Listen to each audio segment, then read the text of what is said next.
Inspiring interviews with today's top landlords. This is the Rental Income Podcast. And now, Dan Lane. Jason, can you share with us where you got the money from to start buying rental properties? Absolutely. So I start by using other people's money to buy and flip manufactured homes, and then take the profit that I make off of those flips to use as down payments for commercial multifamily properties, and then take the cash flow passively from that to live off of. On the podcast today, we're going to get some more details about how this is actually working for Jason.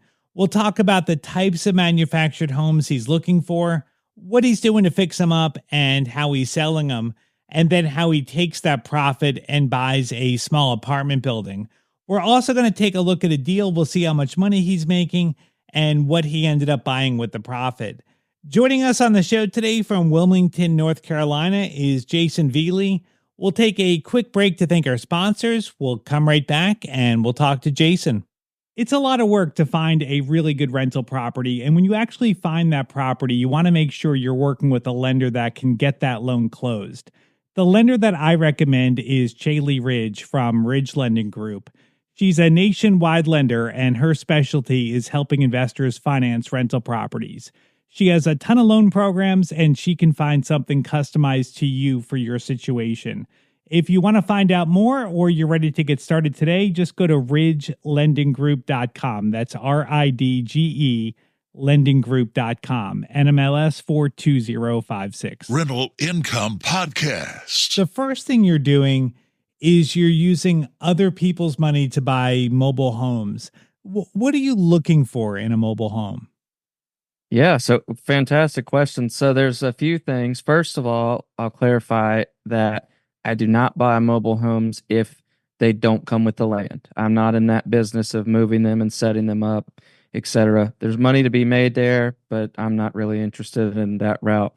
So what I'm buying is manufactured homes, being single wide trailers or double wide trailers that are on a permanent foundation. And I believe it was 1976 that HUD started regulating these. So anything older than 76, you cannot get financing for as a primary resident. All right. So then the benefit to you is that when you buy this property, you're going to be able to sell it for a lot more because you can get financing on it, versus if it's not on a foundation and it's older, it's just going to be more difficult for someone to buy it because they can't finance it. 100%. Okay. And I can give you a ballpark example. In my area, a single wide trailer, a small 3-bed, 2-bath single wide trailer on a quarter acre in good condition that qualifies for financing is going to sell for somewhere around 160 to 180,000 right now. But if you have a single wide that's older, that even if it's in great condition, but if it can't qualify for financing, even if it's on a permanent foundation, but maybe it's too old or maybe it's disqualified for some other reason, then that same single wide on land in this area, you're probably only going to get somewhere around 100, maybe 120,000, because your only option is to sell it to somebody that is paying all cash, or you sell or finance it to them if you don't have, a short-term loan on it yourself. What are you typically buying them for? It varies depending on, the small single wides like that. I've picked up several for around 60, 80 grand, and then I'm putting anywhere between 20 and 40 into them typically. And the double wides, some of the bigger double wides that you can resell for 250 to 280, those ones I might be paying 125, 140. I pretty much for all of my flips, whether they're manufactured homes or stick-built houses, I pretty much stick to the 70% rule pretty religiously. So total purchase price plus rehab budget does not exceed 70% of the ARV or after repair value. So let's say you got a small double wide that you can resell for $200,000. I know total purchase plus rehab costs that I want to be into it for is $140,000. That's $200,000 times 70%. So then if I know my rehab budget's going to be about $20,000. I back that out of the 140. So I know the most that I want to pay for it is 120. And of course, I try to get it even lower than that. But that's sticking to that 70% rule is less about making a ton of money and more about mitigating as much risk as possible. And in my experience, that's enough margin that if a whole bunch of things go wrong that you didn't expect, you even if you're using all private money with high holding costs, you can still usually get out, without losing money. After everything off, after your closing costs, are you shooting like 50, 60, $70,000 profit, somewhere in that range? Yeah, last year my average net profit per flip was a little over $57,000, and that's 100% using private money. And the private money that I use now, I get 100% of my purchase price and rehab costs, and they even give me my full rehab budget up front when I buy the property. So when I buy a property now, I'm walking away with a check for the rehab costs to start. So for liquidity's sake, that has been a huge game changer. So now you've got this property that's fixed up. It's in good shape now. Why not just keep it and rent that out? Like, why go through selling it? No, that's a fantastic question. I get it all the time. And there's this very simple answer for it. The reason is you can't get investment mortgages on manufactured homes. So, everybody talks about the Burr method, buy, rehab, rent, refinance, repeat. And that's all good and well for stick-built houses where you can refinance out of your short-term loan, your private money or your hard money loan into a long-term investment property mortgage. Well, you can't do that with an investment mortgage on manufactured homes. So you don't really have, if you're borrowing short-term money to buy these and flip them, you don't really have that option as an exit strategy to refinance and hold on to it. That makes sense. Now, what about taxes? Like, so you make $57,000. Like, aren't you losing a lot of that to taxes? You would think so.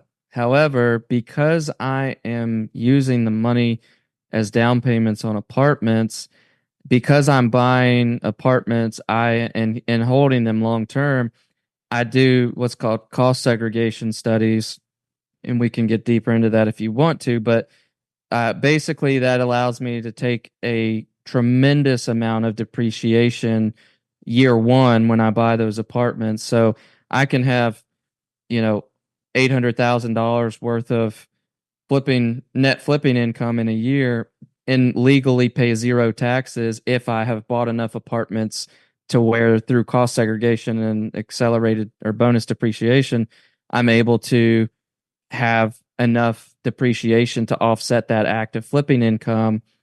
That's kind of been my model from the beginning. Perfect. That's awesome. All right. So then you take the 50 grand, and let's just assume you're making 50 grand on a deal. How many flips do you need to do before you have enough saved up to buy a multifamily property?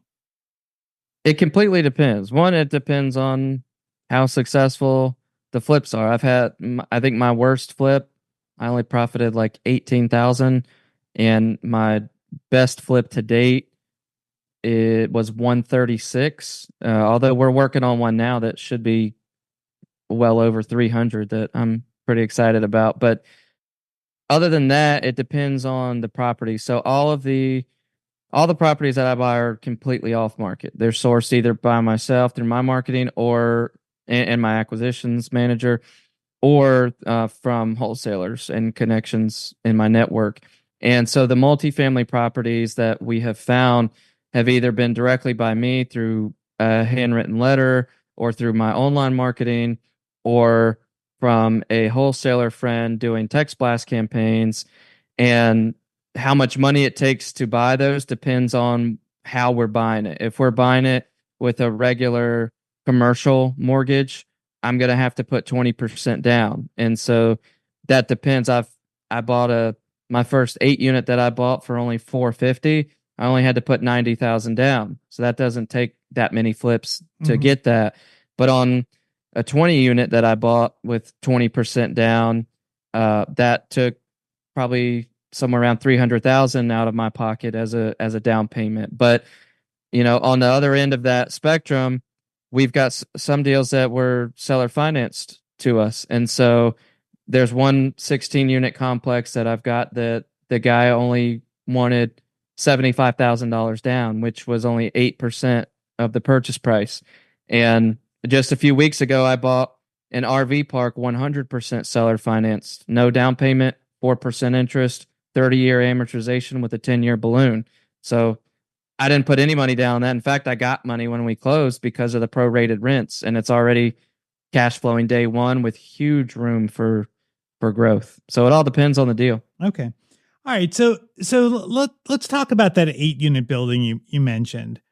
So can you walk us through that deal? Like how did you find that property? Absolutely. So that property was found from me sending handwritten letters. I looked through my county GIS website, and the particular county that this property is in, it has little colored house icons over each parcel that indicate what type of property that is. And so for the commercial multifamily, 5+ unit multifamily properties, it had a little like yellow skyscraper icon. So I just looked around these two little towns I was particularly interested in this county. I just looked for those little yellow skyscraper icons and built out a list of probably only about 40 multifamily properties because it was a really little town. And I wrote handwritten letters to those 40 or so properties and mailed them out. And I got 3 phone calls from it, which on typical direct mail numbers, that's a fantastic response rate. Mm-hmm. But of those 3 phone calls, one of them became this deal that I happened to hit these folks at the right time where the 2 owners were going through a divorce. And so I can get into more of that if you want, but that's how I found it. All right. And what did you pay for the property? $450. Okay. So you had for 20% down, that's a $90,000 down payment. So how many mobile homes did you flip to get that 90,000? Believe it or not, 1. Just 1. Wow. Okay. So how did that work? Like, so maybe let's take a step back. So tell me about the mobile home that you bought that let you buy that property. Yeah. So this is the best part of the story is I had a wholesaler bring me a deal, a single wide trailer on over an acre of land that was in great condition with a tenant living in there and everything. I have no idea how he got it at the price that he did or why he sold it as low as he did, but he brought it to me for $15,000. And I didn't even have $15,000 at the time, but I knew it was a insane deal. So I borrowed $15,000 from somebody else, bought that property, which I initially intended just to hold it as a rental and pay back the $15,000 loan from the rental income. But then about 4 months after I had owned that one was whenever I got the 8-unit under contract. And I asked the seller of the 8-unit if he would be okay with me setting a 90-day close to give me enough time to sell the single wide and 1031 exchange into the apartments. And he said, yeah, I understand exactly what you're doing. That's no problem. So that's what we did. I had the 8-unit under contract, and then I sold the single wide trailer. I tried to do cash for keys to get the tenant out so I could clean it up and sell it for around 120 or so, but I couldn't get the tenant out. So I ended up selling it to a cash buyer only 7 months after I initially bought it for $98,000, even though I put no money into it. And so my net proceeds after the selling costs, it was an off market transaction for sale by owner deal. But I still had to pay buyer's agent commission. So after all that and the closing costs, my net proceeds on the sale were just over $90,000. And of course, since I was doing a 1031, those proceeds went to the qualified intermediary.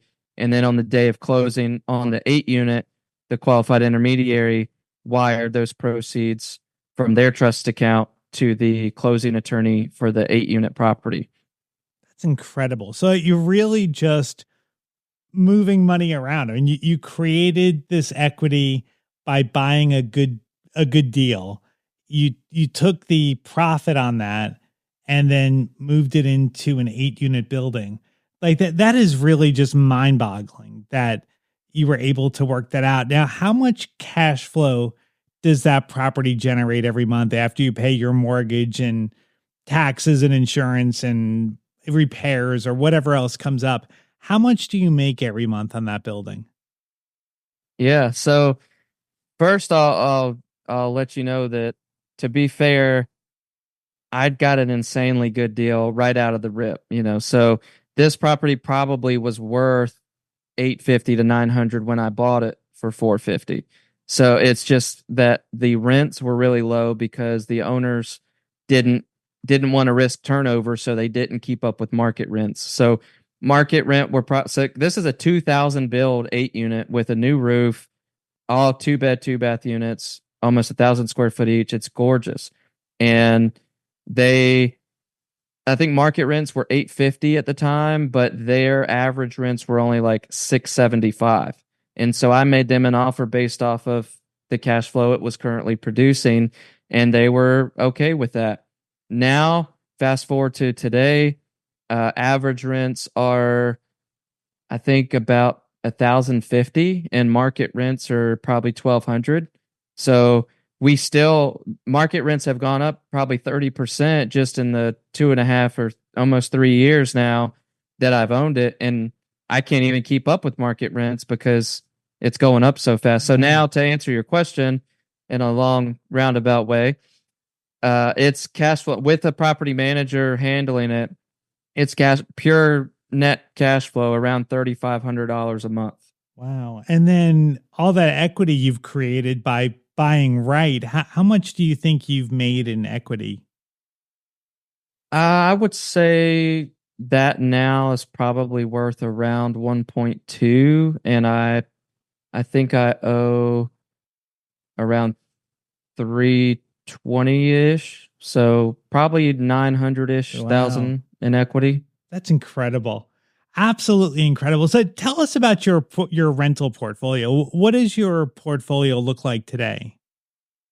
Yeah, so as of now, I have the 8 unit that I own by myself. I've got a 16 unit that I own by myself, and another 16 unit that I have a 50-50 partner on, and a 20 unit that I'm 65% owner of, and that same partner is 35% of. So of those 60 total doors by weighted ownership, I own 45 of those 60. And then on the RV park, that has, I think, 19 current tenants, but 25 pads. But we are converting it into a tiny home community with 44 pads. And I own 80% of that LLC. And what's incredible is you haven't been doing this for all that long. How long has it been since you started buying rentals? I only started in October of 2019, so not even 5 years ago. And truth be told, it truly was that hockey stick type growth curve that you hear about, that proverbial exponential growth curve where things moved very, very slowly for the first 2 to 2.5 years. Going from my first flip to my second flip probably took 9 months. And then my second to my third was another 6 or 7 months. And it felt like pulling teeth finding deals. And then all of a sudden things started clicking.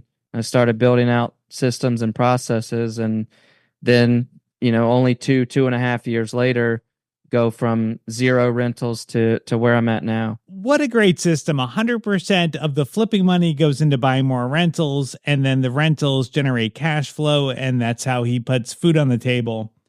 Incredible job, Jason. Keep up the great work. Well, if anybody wants to reach out to Jason, I've got his contact information on the website. You can find it at rentalincomepodcast.com/episode 476. I'd like to thank Chaley Ridge from Ridge Lending Group for sponsoring today's episode. If you're looking to buy a rental property, whether you're just getting started or you want to add to your portfolio, reach out to Chaley. She's got a ton of different loan programs, and she can find something that'll work for you in your situation. If you want to find out more or you want to talk to Chaley personally, you can track her down at ridgelendinggroup.com. NMLS 42056. Thank you so much for checking out the podcast today. Make sure you follow the show and you'll get notified every single Tuesday when I put out a new episode. My name is Dan Lane, and this has been the Rental Income Podcast.